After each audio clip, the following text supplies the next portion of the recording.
Animal Farm is an allegorical novella written by George Orwell, first published in 1945. The story is set on a farm where the animals, led by a group of pigs, overthrow their human owner, Mr. Jones, in an effort to establish a society based on equality and fairness. The book serves as a powerful satire of the Russian Revolution of 1917 and the subsequent rise of the Soviet Union, with the animals representing different classes, ideologies, and figures from this period.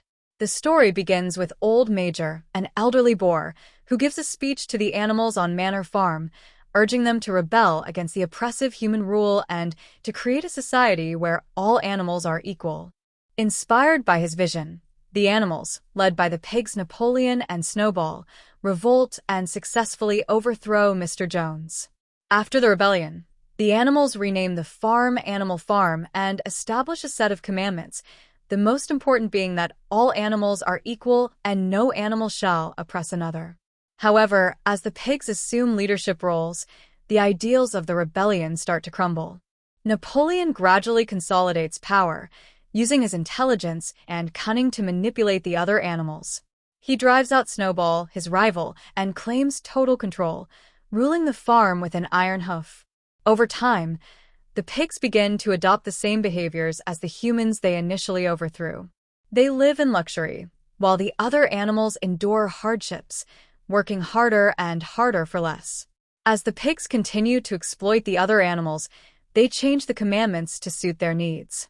For example, the commandment, "No animal shall sleep in a bed," is altered to "No animal shall sleep in a bed with sheets," reflecting how the pigs have become increasingly similar to the humans they once rebelled against.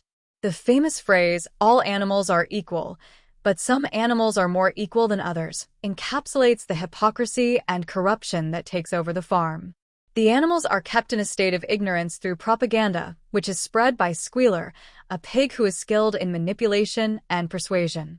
He convinces the animals that their suffering is necessary for the greater good and that the pigs are working hard for the benefit of all.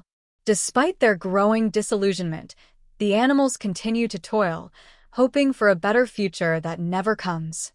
By the end of the book, the pigs have fully embraced the human ways they once despised. They walk on two legs, wear clothes, and drink alcohol, blurring the line between man and animal. The other animals, who initially believed in the rebellion's ideals, are left in a state of despair, realizing too late that they have traded one form of tyranny for another. Orwell's Animal Farm is a sharp critique of totalitarian regimes, particularly Stalinist Russia. Through the allegorical representation of animals and their struggles, Orwell illustrates how power corrupts and how revolutions can be hijacked by those who seek personal gain. The novel highlights the dangers of unquestioned authority, the manipulation of language, and the betrayal of ideals. It remains a timeless warning about the perils of political corruption and the fragility of freedom and equality.